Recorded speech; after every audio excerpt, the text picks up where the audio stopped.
Bonjour chers amis, dans notre vidéo précédente, nous avons examiné ce que la Bible déclare à propos d'un jugement en cours au ciel, des livres de souvenirs et des registres qui sont en train d'être examinés. Bien que l'enseignement du jugement soit certainement biblique, l'idée que nos vies soient examinées dans les tribunaux du ciel peut sembler accablante. Après tout, tous ont péché et sont privés de la gloire de Dieu.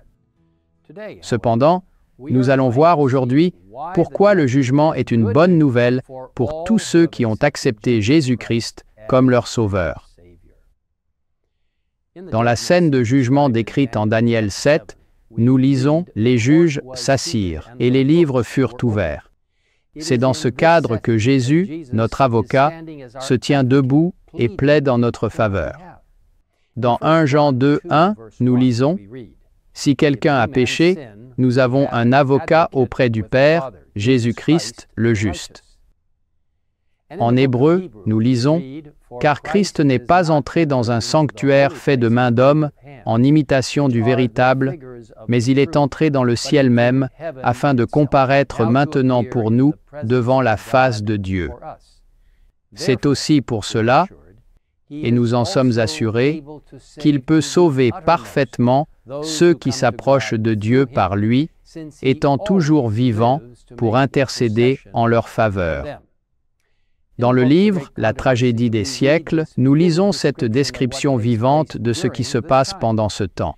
La vie de tous ceux qui ont cru en Jésus est examinée devant Dieu dans l'ordre où ils sont inscrits. Commençant par les premiers habitants de la terre, notre avocat présente les cas des croyants de chaque génération successive et termine par ceux des vivants. Chaque nom est mentionné, chaque cas est pesé avec le plus grand soin. Et puis, nous avons lu cette incroyable bonne nouvelle. Tous ceux qui se sont réellement repentis de leurs péchés et se sont, par la foi, réclamés du sang de Jésus-Christ comme sacrifice expiatoire, ont eu leur pardon consigné dans les livres. Si leur vie a répondu aux exigences de la loi,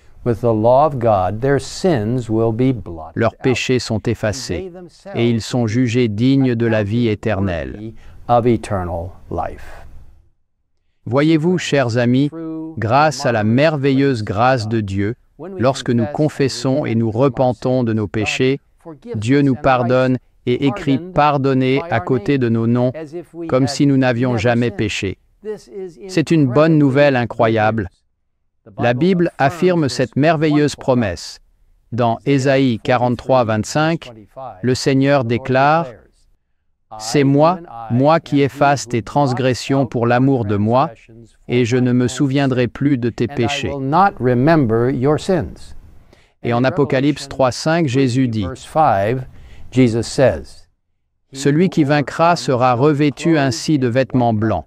Je n'effacerai point son nom du livre de vie, et je confesserai son nom devant mon Père et devant ses anges. » Cependant, alors que Jésus plaide en notre faveur, Satan nous accuse devant Dieu, lui rappelant que nous sommes des pécheurs. Ellen White décrit ainsi la scène. Le grand séducteur s'est efforcé de leur inoculer le doute et la défiance à l'égard de Dieu, de les séparer de son amour et de les pousser à transgresser sa loi. Mais maintenant il souligne, dans le dossier de leur vie, leurs défauts, leur dissemblance d'avec Jésus. En un mot, tous les péchés dans lesquels il les a entraînés, et en raison de ces faits, il les réclame comme ses sujets.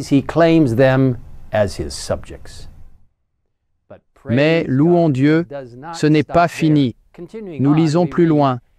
Jésus n'excuse pas leurs péchés, mais en vertu de leur repentir et de leur foi, il demande leur pardon. Il lève devant le Père et ses saints anges ses mains percées, et il dit « Je les connais par leur nom. Je les ai gravés sur les paumes de mes mains. » L'Éternel dit à Satan, « Que l'Éternel te réprime, Satan, que l'Éternel te réprime, lui qui a choisi Jérusalem. N'est-ce pas là un tison arraché du feu? » Oui, mes chers frères et sœurs, Jésus désire ardemment sauver chacun de nous.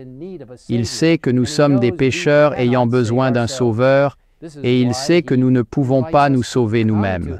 C'est pourquoi il nous invite à venir à lui tels que nous sommes, sans tarder. Il nous donne l'incroyable assurance que, si nous confessons nos péchés, il est fidèle et juste pour nous les pardonner et pour nous purifier de toute iniquité. Chers amis, il est vital de comprendre le sujet du jugement investigatif. Il est beaucoup plus grandiose que ce que nous pouvons couvrir dans ces courts messages vidéo. Je vous encourage donc vivement, si vous ne l'avez pas déjà fait, à télécharger votre copie gratuite de la Tragédie des siècles grâce à l'URL indiquée en bas de votre écran. Dans le chapitre 28 de la Tragédie des siècles, intitulé « L'instruction du jugement », vous pouvez lire plus en détail ce que la Bible enseigne sur le jugement investigatif et comment nous pouvons avoir l'assurance du salut aujourd'hui. Que le Seigneur vous bénisse dans l'étude de ces enseignements importants, alors que nous nous approchons de plus en plus de la fin des temps. Je vous invite à prier avec moi. Père céleste, nous sommes tellement reconnaissants que Jésus, le Fils de Dieu, notre Rédempteur, qui nous justifie et nous sanctifie, et qui travaille en nous pour devenir de plus en plus comme lui, est celui qui plaide notre cause devant toi. Nous te remercions pour le pardon reçu par le sang de Jésus-Christ qui a été versé et pour sa grâce. Merci de nous permettre d'affronter le bilan de notre vie, car nous nous plaçons entièrement entre les mains de Jésus. Merci de nous écouter dans cette prière. Dans le précieux nom de Jésus-Christ, notre Sauveur, nous te prions. Amen. Amen.